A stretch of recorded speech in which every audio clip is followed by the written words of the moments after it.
Welcome to the 2 Hour Track Challenge premiere for August 1st, 2019. This is something I like to do every week. I try to find a couple hours to make a song in the time limit of 2 hours. I'm talking way too fast. And sometimes it comes out with a cool result. So I like to share that result a couple of weeks later, first with this premiere on Twitch. And then I'll make a quick video so I can put it up on YouTube on Saturday. I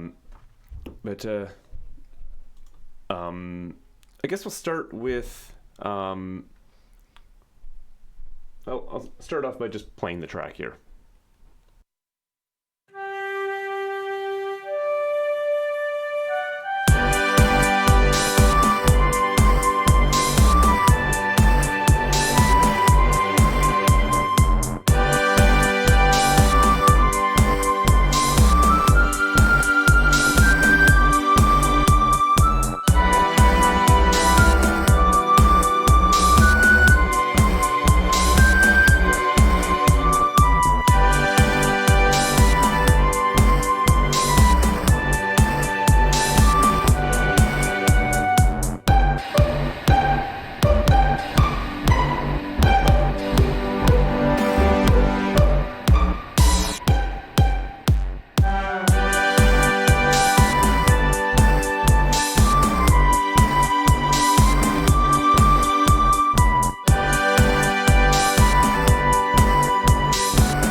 Right.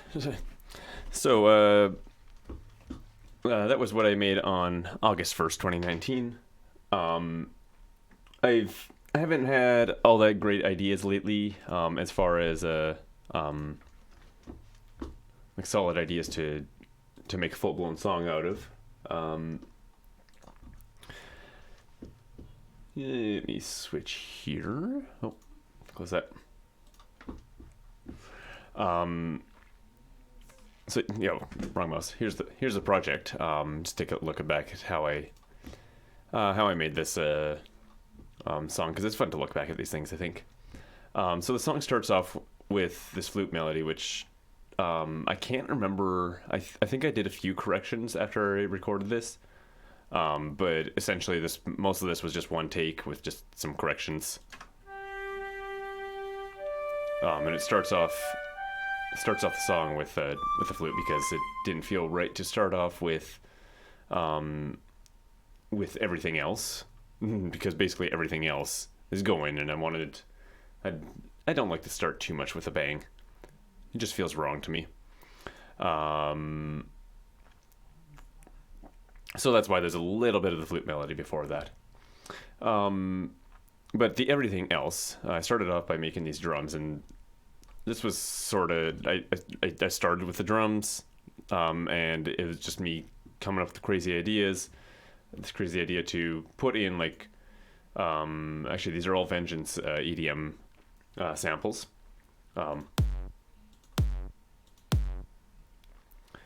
But all of them have a different effect on them.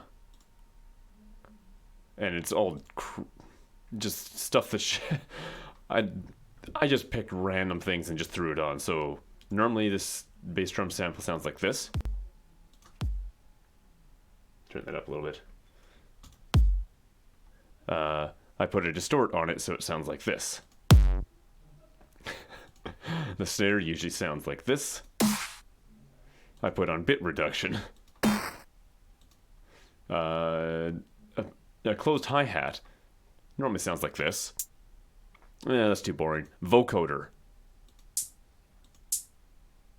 You know, it's such a quick little sample that there's it's still that one still sounds somewhat normal, even though that was just a batshit idea. And I've got like this open hi-hat here, which somehow I shortened the sample. I don't remember doing that. And then Afraid of Bees. What was this? It was like a flanger. So open hi-hat normally sounds like that, with Afraid of Bees on it. Not too much different again.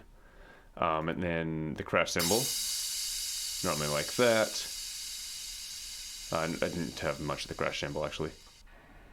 Then I put on Borg, and that just sounds crazy. And Borg is a grain delay. Another one of these audio effects that I'm not overly familiar with. But threw it on anyway to see what kind of thing it can do. So yeah, and then I made this drum rhythm that sounds like this, using those new sounds. Is this 4/4/120? Yeah, it is. I always forget to change those things, so most of my songs are in 4/4/120 when I do this. Eventually we get to this point right here, because that was just a loop. Obviously I used it to crash a little bit. And then just four kick drums just to kind of set as it's sort of a fill to end that middle chorus part, I guess, and then back to the beginning part again.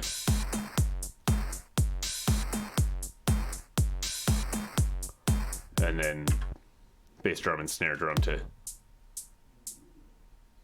have a little fill, and then a little blank space. Back to the verse.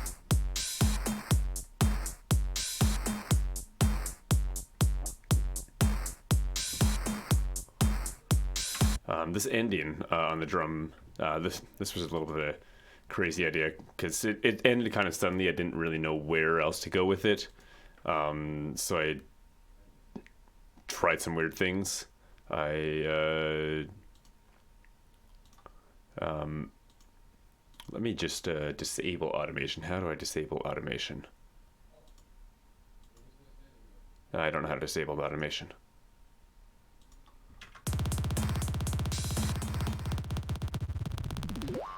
Okay, screw it. We'll just listen to it with automation. That's how it. Put the bass drum really fast. Put a couple snares in there and some closed hi-hats, even an open hi-hat in there. End it with a cymbal. But what really made that part crazy was this ring mod, which at the beginning, rate is down low, mix is down low. And then as this last little bit goes, the mix slowly increases so that the ring mod sound takes more effect, and also the rate of the ring mod, especially near the end, really takes a swoop up to give it a little whoop sound.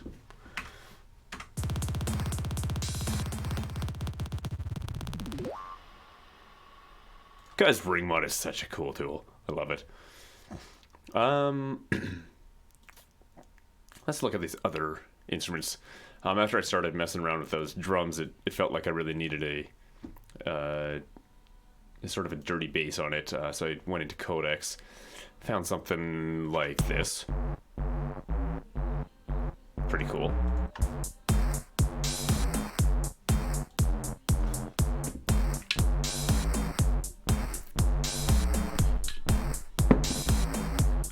And then where do I go from here? Well, same sort of thing as I have been doing lately, which is to pull out symphony series. So I got some strings.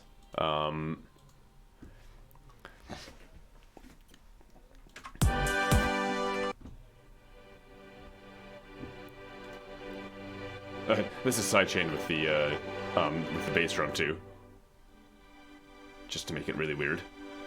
So I put these on sustain, but with a really, really long attack. I call it crescendo in the track name because I don't know what I'm doing.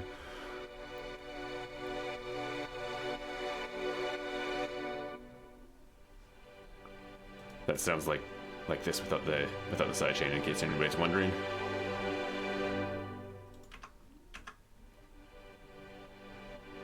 but give it a little bit more dancey feel with the sidechain. And then there's also a brass section. This is again Symphony Series. This was set on decrescendo in the thing though. So it starts off strong and fades out. And I took that, kind of did that opposite with the clarinets and the oboes, if I remember correctly. Maybe not.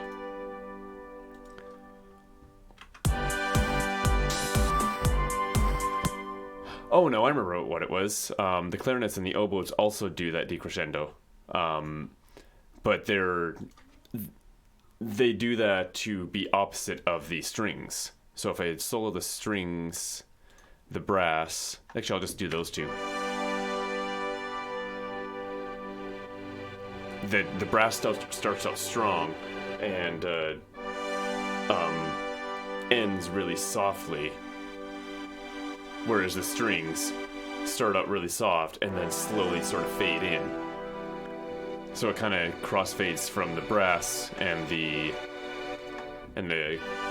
woodwinds here to crossfade from that to the strings. Let me replay that part. Actually, let me just solo these. Oh, right, that's what those sound like. I get so many instruments mixed up in the orchestra. And then that with the flute. Actually, if I just... let's solo everything. And then we have this sort of chorus here.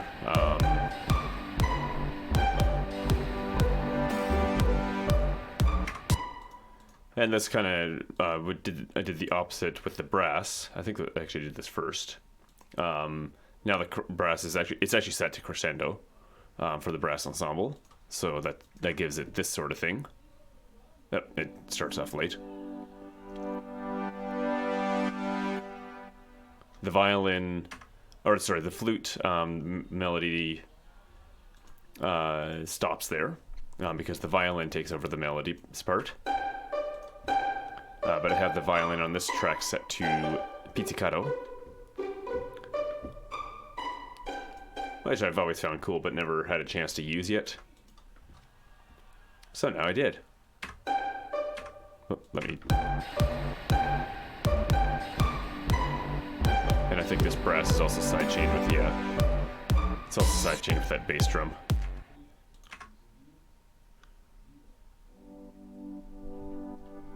Gives it a little pumping feel.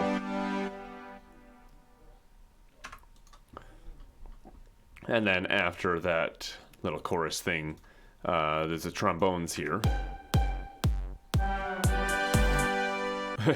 Which I'd completely forgotten about it because it blends so well in there. It's just this little thing here. Just a quick little blast and the bend down, so just like... let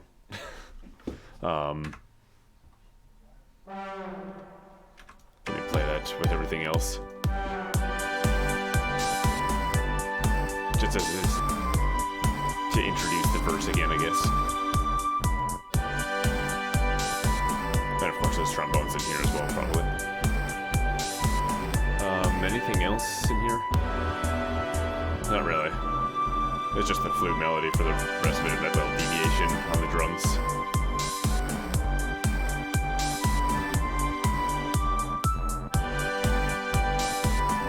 Normally I like my strings to be overlapping, but this one I stopped them a little bit early because I felt like they needed a little break between being full,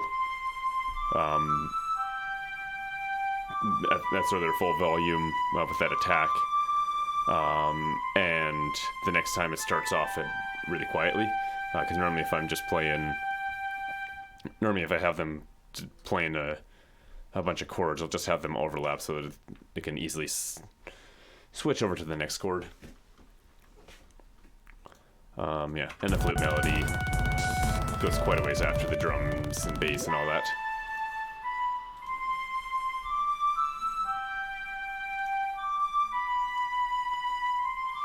There's another moment in the trying to figure out what I'm doing during this time limit, and not really knowing if it's ending and how to end it, and what else to do if it's not ending. So I'd already had this built, and then when I was playing the flute melody later, it just this melody just naturally came out of it, and it just felt so right to be after this, after the drums and everything else ended. That was impressive.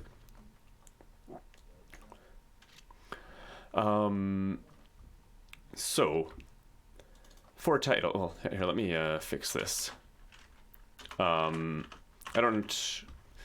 usually don't officially have a title for this until, I should probably not delete that yet. Hey, how's it going? Welcome to the stream.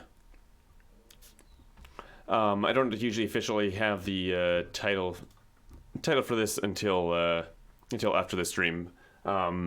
I actually did this one right after work. I finished up work and then came straight down here. Usually I have dinner first, but because of scheduling, dinner was a little bit later this day. I'm looking at the wrong computer, that's why I can't find the thing I'm looking for.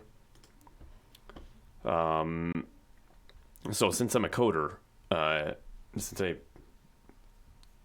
since I'm a programmer, I kind of wanted to name it something to do with robots. And last week I named the song "Did You Fall in Love or Not?" So I was thinking this week maybe I'll do "No Robots Don't Fall in Love," but I'm still open to suggestions here. So let me just play this here.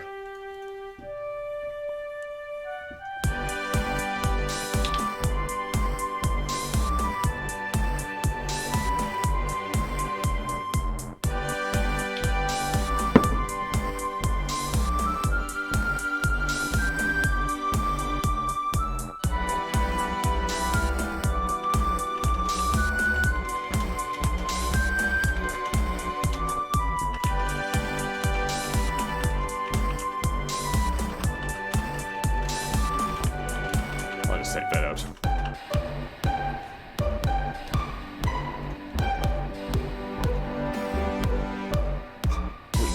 Robot love.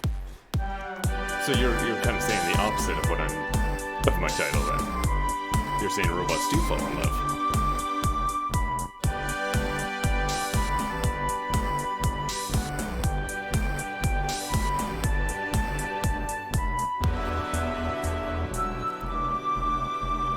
With each other only, okay. That's probably a good idea.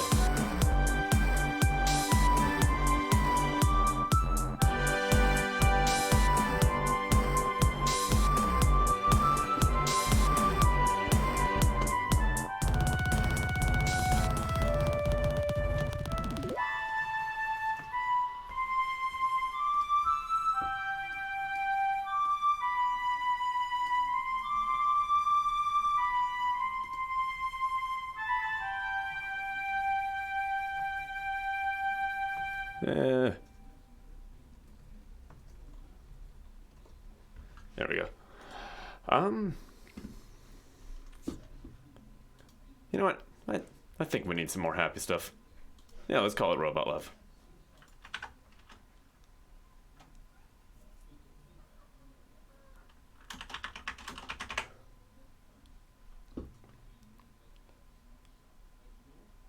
Well, how about... Yeah, no, that's good. I was trying to think of some sort of story to go with that, but some way to answer the question, but it's kind of hard, I think.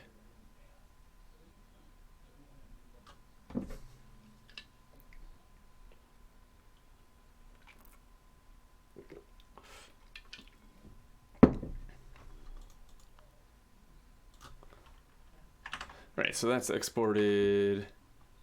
I'm going to close this. Oh, I can't close that yet. First I need a screenshot for this.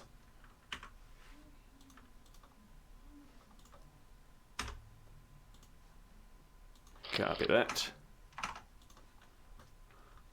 That is Ableton. I've been using Ableton for quite a while. I wonder how long that's been now. I could check. Because I know what the first song I made with Ableton was.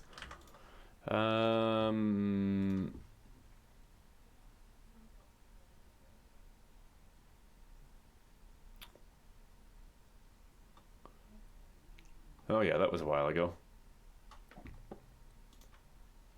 Something I don't understand. So yeah, it's been a year now that I've been using Ableton. Because that was July 19th. So almost a year and a month.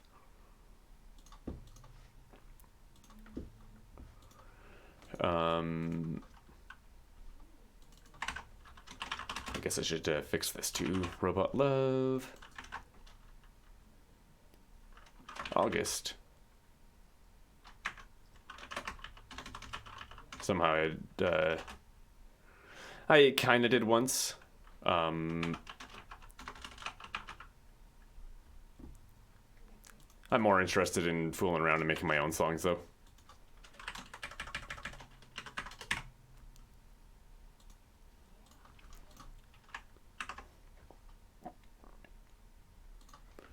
Right, and one more thing here is I will open that up.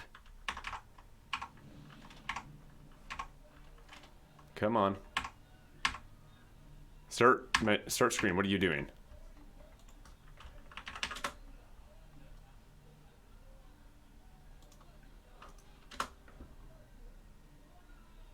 Cool.